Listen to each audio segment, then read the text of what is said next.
ഇറാനെതിരെയുള്ള യുദ്ധം വിജയിക്കുമോ എന്ന ആശങ്കയാണ് ഇപ്പോൾ അമേരിക്കൻ ഭരണകൂടത്തെ വേട്ടയാടിക്കൊണ്ടിരിക്കുന്നത്. ഇപ്പോൾ വരുന്ന റിപ്പോർട്ടുകൾ, ഇസ്രായേലിന്റെ പത്രങ്ങൾ പോലും ഈ റിപ്പോർട്ടുകൾ പുറത്തുവിട്ടിട്ടുണ്ട്.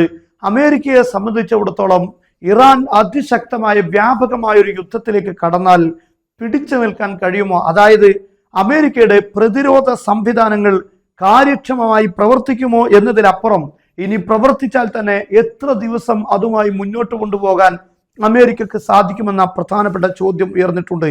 കാരണം അമേരിക്കയുടെ താഡ്, അതുപോലെ പാട്രിയറ്റ് സംവിധാനങ്ങൾ, അതിൽ ഉപയോഗിക്കുന്ന മിസൈലുകൾ വലിയ ചെലവേറിയതാണ്. മാത്രമല്ല അതിന്റെ പ്രൊഡക്ഷൻ എന്ന് പറയുന്നത് വളരെ പെട്ടെന്ന് നിർമ്മിക്കാൻ പറ്റിയതല്ല.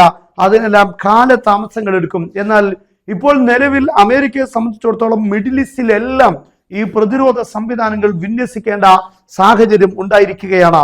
ഇസ്രയേലിൽ വിന്യസിക്കേണ്ടതുണ്ട്. അതോടൊപ്പം തന്നെ അമേരിക്കയുടെ യുദ്ധവിമാനങ്ങൾക്ക് സംരക്ഷണം നൽകേണ്ടതുണ്ട്. മിഡിൽ ഈസ്റ്റിലുള്ള അവരുടെ താവളങ്ങൾക്ക് സംരക്ഷണം നൽകേണ്ടതുണ്ട്.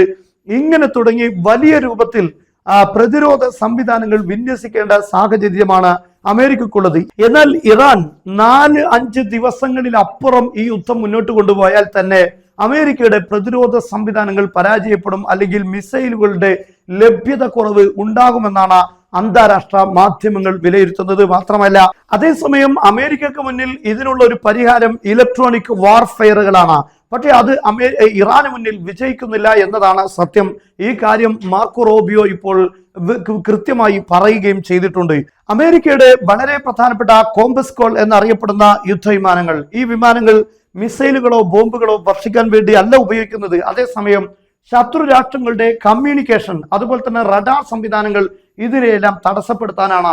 ഇതിനു വേണ്ടി ലബനാനിലും സിറിയയിലും അതുപോലെ ലിബിയയിലും അതോടൊപ്പം തന്നെ വെനിസ്വേലയിൽ അവസാനമായും വിജയിച്ചിട്ടുണ്ട് ഇതിന്റെ ദൗത്യങ്ങൾ. പക്ഷെ ഇറാനിൽ ഇപ്പോൾ പലതവണ ശ്രമിച്ചിട്ടും വിജയിക്കുന്നില്ല എന്നതാണ് അമേരിക്കയെ ആശങ്കപ്പെടുത്തുന്ന കാര്യം.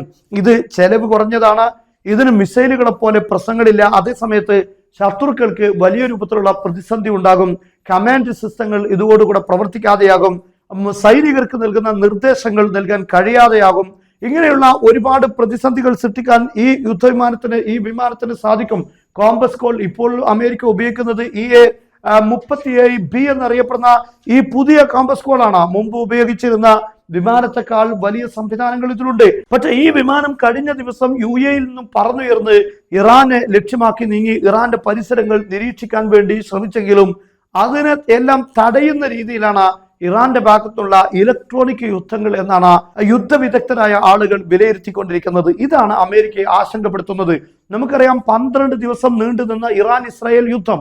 ഈ യുദ്ധത്തിൽ ഇറാന്റെ മിസൈലുകൾ വളരെ കൃത്യമായി അതിന്റെ ലക്ഷ്യത്തിൽ പതിച്ചിട്ടുണ്ട്. അവിടെ ശക്തമായ GPS ജാമിംഗ് സംവിധാനങ്ങൾ പ്രവർത്തിച്ചിട്ടുണ്ട്. അമേരിക്കയും ഇസ്രായേലും വലിയ രൂപത്തിലുള്ള ഇലക്ട്രോണിക് വാർഫെയറുകൾ അവിടെ സജ്ജീകരിച്ചിട്ടുണ്ട്. പക്ഷെ ഈ GPS ജാമിങ്ങിനെ എല്ലാം മറികടന്നുകൊണ്ടാണ്, ഇലക്ട്രോണിക് വാർഫെയറുകളെ മറികടന്നുകൊണ്ടാണ് ഇറാന്റെ മിസൈലുകൾ ലക്ഷ്യത്തിലെത്തിയത്. അത്തരം ഒരു രീതി വിജയിക്കുകയാണെങ്കിൽ പ്രതിരോധ സംവിധാനങ്ങൾ ഉപയോഗിക്കുന്നത് കുറക്കാൻ സാധിക്കും.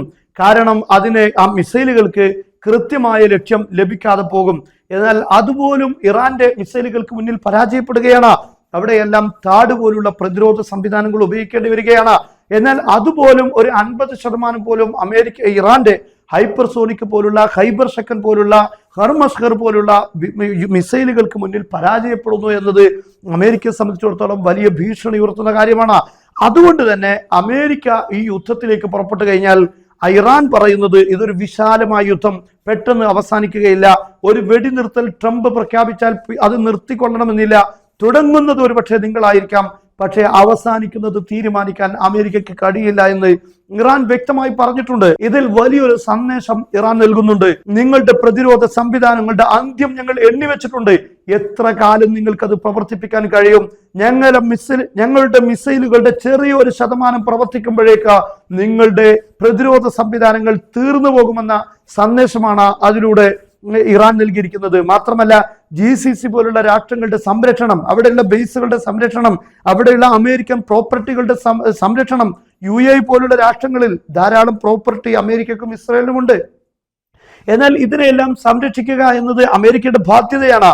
പക്ഷെ എത്രമാത്രം സംരക്ഷിക്കാൻ കഴിയുമെന്നത് പ്രധാനപ്പെട്ട ചോദ്യചിഹ്നമാണ്. ഇവിടെയാണ് അമേരിക്കക്ക് ഇറാനെ തൊടാനുള്ള പേടി വരുന്നത് ഇറാന്റെ മിസൈൽ സംവിധാനങ്ങൾ തന്നെയാണ് അമേരിക്കയുടെയും ഇസ്രയേലിന്റെ മുന്നിലുള്ള ഏറ്റവും വലിയ വെല്ലുവിളിയായി മാറുന്നത്. അതുകൊണ്ടാണ് സംവിധാനങ്ങൾക്കപ്പുറം ആണവ സംവിധാനങ്ങൾക്കെതിരെ അമേരിക്ക കടന്നു വരുമ്പോഴും ഏറ്റവും പ്രധാനമായി മുന്നിൽ വെക്കുന്ന പ്രധാനപ്പെട്ട ചർച്ചയാണ് ഇറാന്റെ മിസൈൽ സംവിധാനങ്ങൾ. കാരണം ഇറാൻ ഓരോ ദിവസവും മിസൈലുകൾ വലിയ രൂപത്തിൽ വികസിപ്പിച്ചുകൊണ്ടിരിക്കുന്നു. ഓരോ ദിവസവും അതിലുള്ള ടെക്നോളജികൾ വികസിപ്പിച്ചുകൊണ്ടിരിക്കുന്നു. ഇപ്പോൾ ട്രംപ് തന്നെ കഴിഞ്ഞ ദിവസം പറയുന്നത് ഞങ്ങളുടെ ബങ്കർ ബസ്റ്റർ മിസൈലുകളുടെ ടെക്നോളജി പോലും ഇപ്പോൾ ഇറാൻ ചോർത്തിയെടുത്തിരിക്കുന്നു. അങ്ങനെയുള്ള മിസൈലുകൾ പോലും ഇപ്പോൾ ഇറാൻ നിർമ്മിക്കുന്നു എന്ന ഒരു വലിയ ദയനീയമായ പ്രസ്താവനകൾ അമേരിക്കൻ പ്രസിഡന്റ് ഡൊണാൾഡ് ട്രംപിന് പങ്കുവെക്കേണ്ടി വന്നിട്ടുണ്ടെങ്കിൽ, അങ്ങനെയുള്ള കാര്യങ്ങൾ പറയേണ്ടി വന്നിട്ടുണ്ടെങ്കിൽ ഇറാൻ എന്ന് പറയുന്നത് ഒരു വലിയ ശക്തിയായി മാറുകയാണ്.